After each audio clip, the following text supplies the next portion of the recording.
the phenomenon of Taylor Swift. In the world of music, very few names shine as brightly as Taylor Allison Swift. She is more than a pop star. She is a storyteller, a cultural force, and for millions of people around the world, she is a voice that has grown with them, healed them, and inspired them. From a shy girl with a guitar in rural Pennsylvania to becoming the most powerful woman in global entertainment, Taylor Swift's journey is nothing short of extraordinary.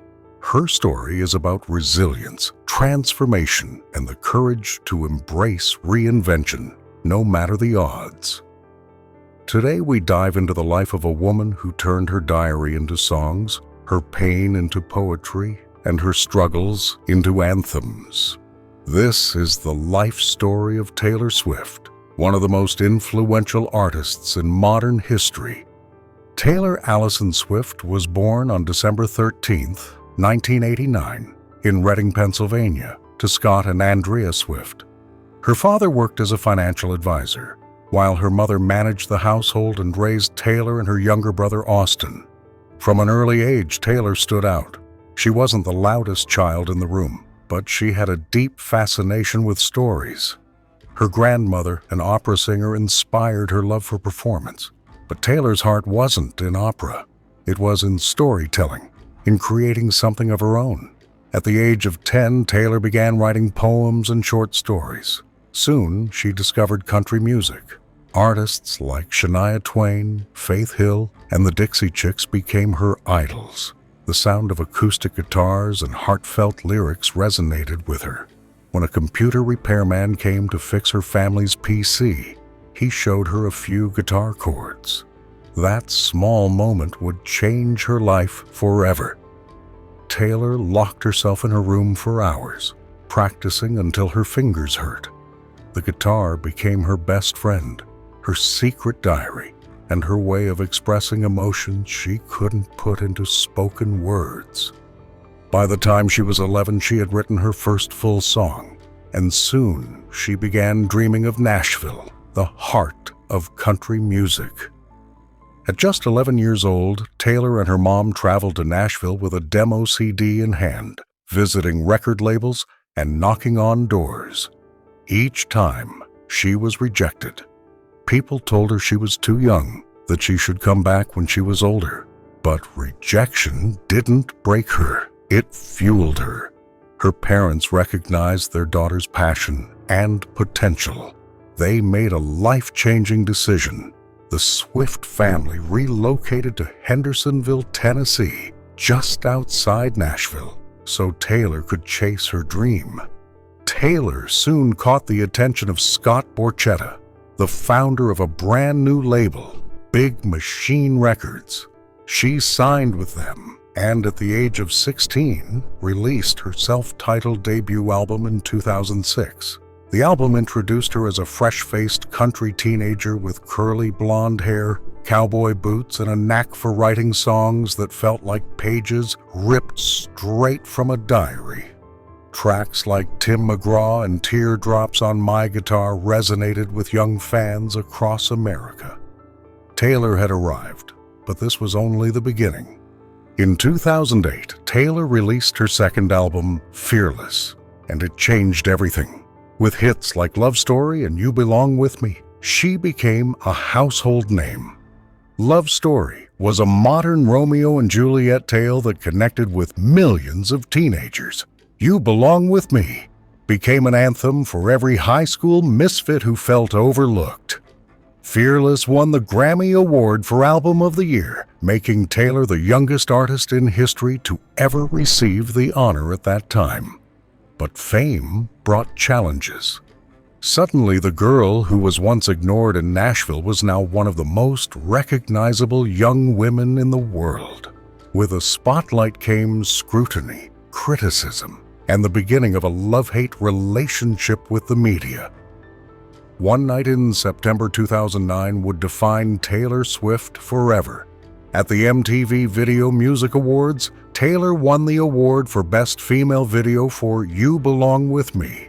As she stood on stage to accept, rapper Kanye West infamously interrupted her speech, declaring that Beyoncé had one of the best videos of all time. The crowd booed. Taylor stood frozen, humiliated in front of the world. That moment could have shattered her, but instead, it became fuel. Taylor responded not with anger, but with grace. She let her music do the talking, and over the years, she would transform public humiliation into a comeback so powerful that it silenced her critics again and again. In 1989, Reinventing Herself, Taylor's 2012 album, Red marked a turning point. It was experimental, part country, part pop. Songs like All Too Well showcased her storytelling brilliance, while I Knew You Were Trouble hinted at the pop future that awaited her. Then came 1989 and 2014, her first official pop album. With singles like Shake It Off, Blank Space, and Style, she became a global superstar. 1989 not only sold millions of copies, but also won her another Grammy for Album of the Year, making her the first woman to win the award twice. Taylor Swift had officially transitioned from a country girl with a guitar to a global pop icon. But success came with backlash. In 2016, Taylor faced public feuds, online hate, and media scrutiny that painted her as manipulative and fake. The internet branded her with a snake emoji. Most celebrities would have retreated. Taylor disappeared from the spotlight for a year.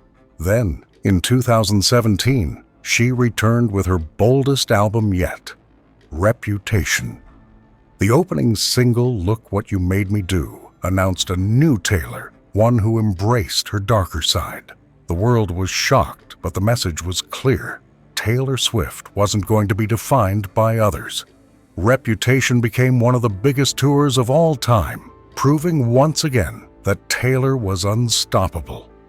After Reputation's storm, Taylor shifted gears. In 2019, she released Lover, a bright romantic record that celebrated growth and love.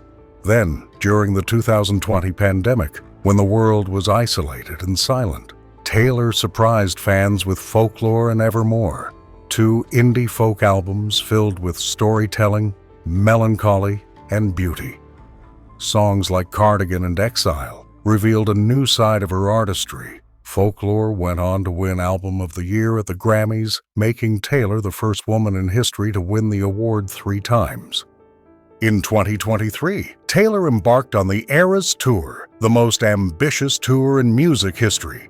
Covering every era of her career, the tour broke records worldwide, selling out stadiums and generating billions in revenue. Fans traveled across the globe to see her. Cities saw massive economic boosts whenever she performed. The Eras Tour wasn't just a concert, it was a cultural phenomenon.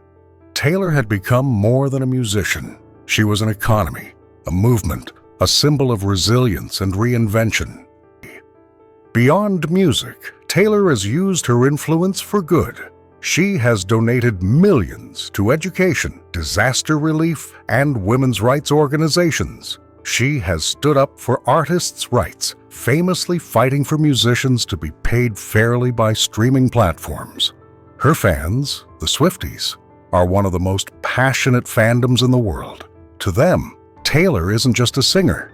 She's a friend, a role model, and a guide through life's hardest moments. From love to heartbreak, from struggle to triumph, her lyrics have become a soundtrack to an entire generation.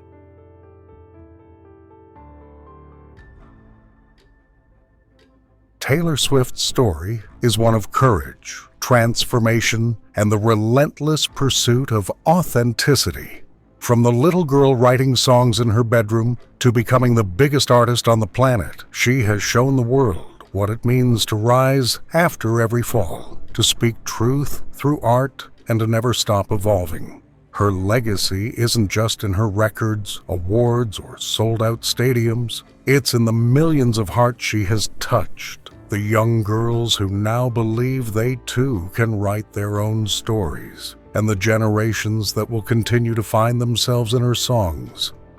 Taylor Swift is not just a pop star, she is a phenomenon, and her story is far from over.